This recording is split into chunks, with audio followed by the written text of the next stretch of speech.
नमस्कार। प्रादेशिक समाचार के साथ मैं नीलम कुमार। पहले मुख्य समाचार। प्रधानमंत्री नरेंद्र मोदी ने कर्नाटक में बेंगलुरु मैसूरू एक्सप्रेसवे का किया लोकार्पण। कहा, बुनियादी ढांचा आर्थिक विकास के लिए महत्वपूर्ण निवेश और रोजगार लेकर आता है। संसद के बजट सत्र का दूसरा चरण कल से होगा शुरू। 6 अप्रैल तक चलने वाले इस सत्र में होगी कुल 17 बैठकें। राज्य में सरना धर्म कोड लागू करने की मांग को लेकर राष्ट्रीय आदिवासी समाज सरना धर्म रक्षा अभियान ने राजधानी रांची में निकाली महारैली। और मुंबई में खेले जाने वाले महिला प्रीमियर लीग के 10वें मुकाबले में आज शाम होगा यूपी वॉरियर्स का भिड़ंत मुंबई इंडियंस से। और अब समाचार विस्तार से। प्रधानमंत्री नरेंद्र मोदी ने आज कर्नाटक में 8,400 करोड़ रुपए से अधिक की लागत से निर्मित 10 लेन वाले बेंगलुरु मैसूरू एक्सप्रेसवे का लोकार्पण किया। प्रधानमंत्री ने इस अवसर पर एक जनसभा को संबोधित करते हुए कहा कि एक्सप्रेसवे का उद्घाटन देखकर हमारे युवा उत्साह और गर्व से भर गए हैं। उन्होंने कहा कि इसके साथ साथ क्षेत्र में चल रही अन्य सड़क परियोजनाएं सरकार के सभी विकास कार्यों को गति देंगी। प्रधानमंत्री ने कहा कि बुनियादी ढांचा आर्थिक विकास के लिए महत्वपूर्ण निवेश और रोजगार लेकर आता है। इंफ्रास्ट्रक्चर अपने साथ सिर्फ सुविधा नहीं लाता, बल्कि ये रोजगार लाता है, निवेश लाता है, कमाई के साधन लाता है। सिर्फ कर्नाटका में ही बीते वर्षों में 1 लाख करोड़ रुपए से अधिक हाईवे से जुड़े प्रोजेक्ट में हमने पूंजी निवेश किया है। प्रधानमंत्री ने कहा कि केंद्र और राज्य की डबल इंजन सरकार के कारण कर्नाटक में विकास की गति तेज हुई है।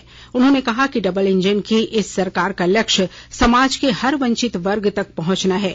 श्री मोदी ने कहा कि भारतीय जनता पार्टी की सरकार गरीबों के हित में काम कर रही है और आश्रय स्थल तथा जलापूर्ति संबंधी मुद्दों को प्राथमिकता दे रही है। उन्होंने कहा कि किसानों की समस्याओं पर ध्यान दिया जा रहा है। केंद्रीय गृहमंत्री अमित शाह ने कहा है कि सरकार की आतंकवाद, घुसपैठ और वामपंथी उग्रवाद को बिल्कुल बर्दाश्त न करने की नीति आगे भी जारी रहेगी और केंद्रीय औद्योगिक सुरक्षा बल CISF की इसमें महत्वपूर्ण भूमिका होगी। मैं आज पूरे राष्ट्र को कहना चाहता हूं कि आने वाले समय में भी मोदी सरकार की जीरो टॉलरेंस टुवर्ड्स टेररिज्म ये नीति चालू रहेगी। देश के किसी भी क्षेत्र के अंदर अलगाववाद, आतंकवाद और राष्ट्र विरोधी गतिविधियों को कठोरता के साथ निपटा जाएगा। गृहमंत्री आज हैदराबाद के हकीमपेट में राष्ट्रीय औद्योगिक और सुरक्षा अकादमी में CISF के 54वें स्थापना दिवस समारोह को संबोधित कर रहे थे। संसद के बजट सत्र का दूसरा चरण कल से शुरू होगा। इस सत्र के दूसरे हिस्से में कुल 17 बैठकें होंगी। यह सत्र 6 अप्रैल तक चलेगा। बजट सत्र 1 महीने के लंबे अवकाश के बाद फिर से शुरू हो रहा है। इस दौरान संबंधित संसदीय स्थायी समितियों ने विभिन्न मंत्रालयों और विभागों की अनुदान मांगों की जांच की। सत्र से पहले राज्यसभा के सभापति जगदीप धनखड़ ने आज नई दिल्ली में सर्वदलीय बैठक बुलाई थी। जमशेदपुर के सांसद विद्युत वरण महतो ने वित्तीय वर्ष 2023-24 के बजट की सराहना की है और इसे समाज के सभी वर्गों के लिए हितकारी बताया है। जमशेदपुर स्थित सांसद कार्यालय में मीडिया से बात करते हुए सांसद ने कहा कि यह मध्यम वर्ग के लोगों को सशक्त और सक्षम बनाने वाला बजट है। उन्होंने कहा कि यह अमृतकाल का बजट है और आगामी 25 वर्षों का आधार बजट भी, जो भारत की अर्थव्यवस्था को मजबूती एवं स्थिरता प्रदान करने वाला है। श्री महतो ने बजट के विभिन्न पहलुओं पर विस्तार से चर्चा की और महिला एवं वरिष्ठ नागरिकों को बचत खाता योजना में विशेष सम्मान दिए जाने की प्रशंसा की। उन्होंने हेमंत सरकार पर आरोप लगाते हुए कहा कि टाटा से नामकुम तक रेल लाइन बिछाने का कार्य कराया जाना है, लेकिन झारखंड सरकार विकास कार्यों में रुचि नहीं ले रही है।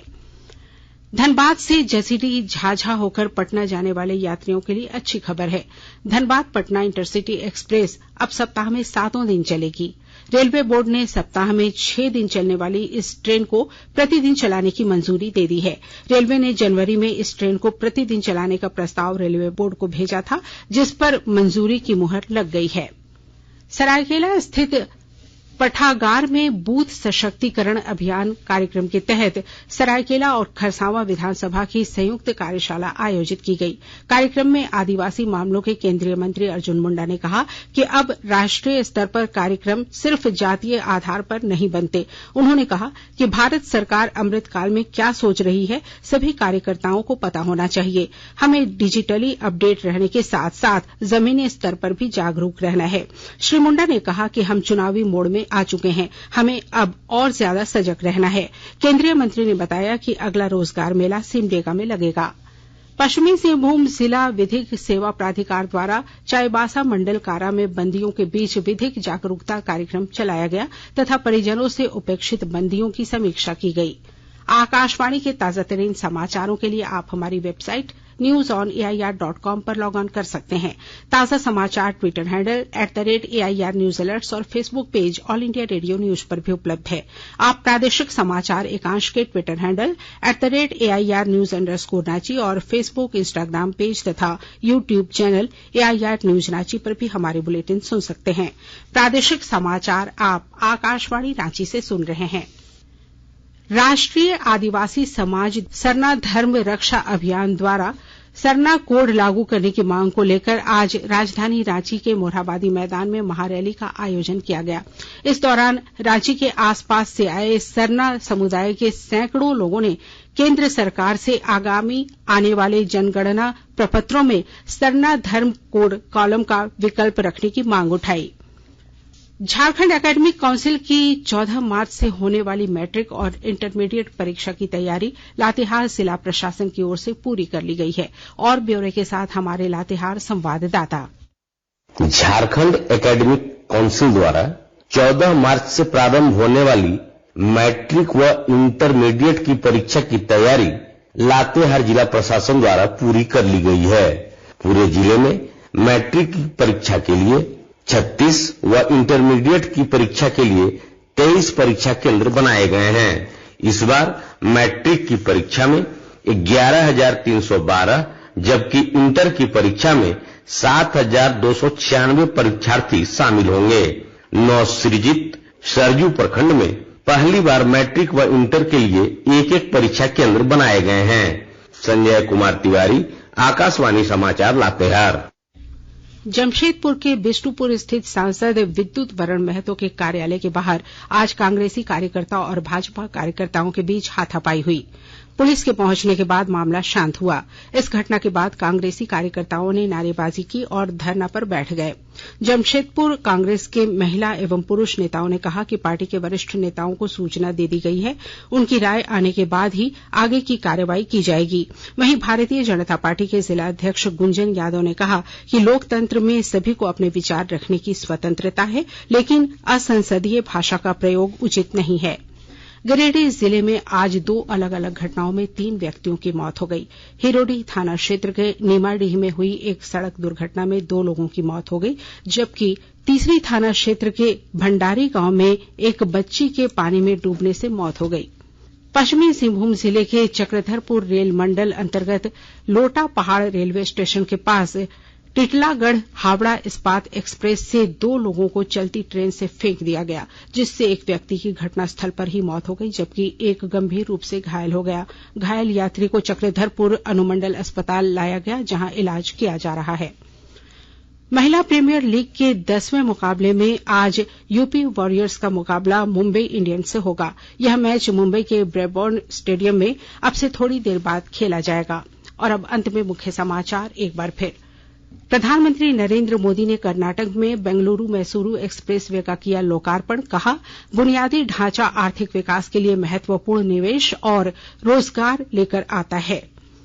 संसद के बजट सत्र का दूसरा चरण कल से होगा शुरू। 6 अप्रैल तक चलने वाले इस सत्र में होंगी कुल 17 बैठकें।